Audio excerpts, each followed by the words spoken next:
Right. In this course, Customer Value Management, we studied a lot of different topics which gave us insights about how firms can create value for their customers. In the starting, we studied different pricing strategies like value pricing, competition different strategy, and others.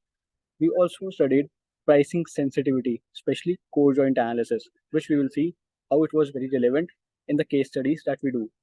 We also studied economic value creation, the perceived value, the customer's willingness to pay, and other very important topics like this. We also studied differentiation, bundling, how sales and promotion can compensate for low pricing strategies. We also had a look on two very different approaches like utilitarian approach and hedonic approach. Apart from this, we studied topics like 4 P's of marketing to target customers, which was very relevant for answer dash case. We also studied CRM and how it can be used to increase shareholder value, which was especially relevant for Amazon case. We studied customer lifetime value, how size and share of different segments can be computed. We also studied how unprofitable customers can be dealt with different strategies. So overall, customer value management revolves around multiple aspects that could help generating value for customers at the same time profitably extracting value from them. Coming to the first case of Answer Dash. Answer Dash was a company which was struggling despite having a really, really good product. It showed the importance of target market identification and pricing strategy. It is an example of how something which is not directly a part of sales funnel but a supporting function can generate value for it. It showed how existing companies can leverage solutions, especially in B2B settings, as AnswerDash was mainly a B2B based product.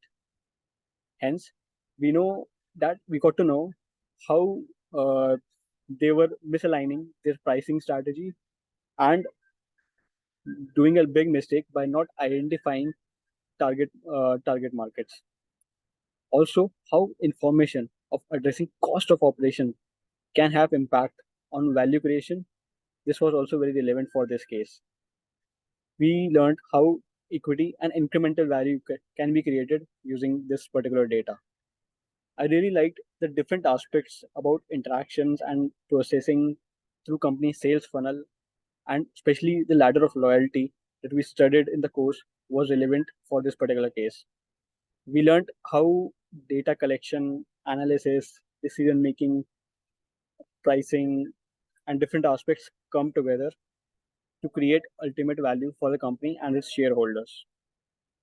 Coming to the second case of Amazon, it was about how companies increasingly use data and what is the ethical dilemma that is being presented to them as concerns related to anti-competitive practices, uh, uh, and security of data, privacy of data emerge.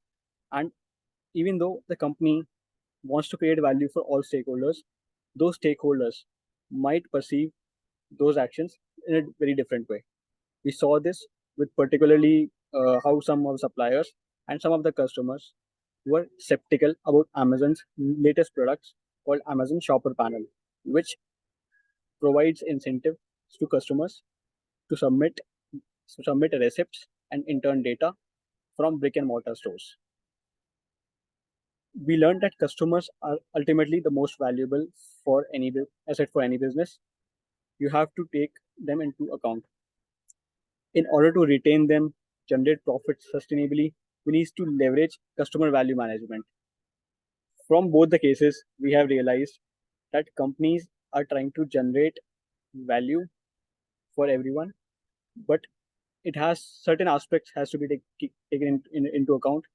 Otherwise, with all good intentions can also turn bad. Knowing the mindset and preference of customers, companies using CRM and extracting info from big data was particularly relevant for both AnswerDash and Amazon. We used Pareto and stochastic models to study why a customer picked one product over another. Uh, the answer dash case required understanding of how customer equity can be increased with value creation and pricing strategy. We also used co-joint analysis so that how the customers could identify if the service that is being provided is it effective or not. Cost of serving the customers can be reduced using this solution. In Amazon case, again apart from CRM, uh, we saw how companies can leverage competitive pricing. Customer satisfaction theory was particularly relevant here because it says that customers become more profitable over time. But we found out it may not be true, especially in non-contractual relationships, which implies that customer data becomes more and more valuable over time. I really like how the different concepts totally were relevant for both the case studies, and I thoroughly enjoyed both of them. Thanks a lot.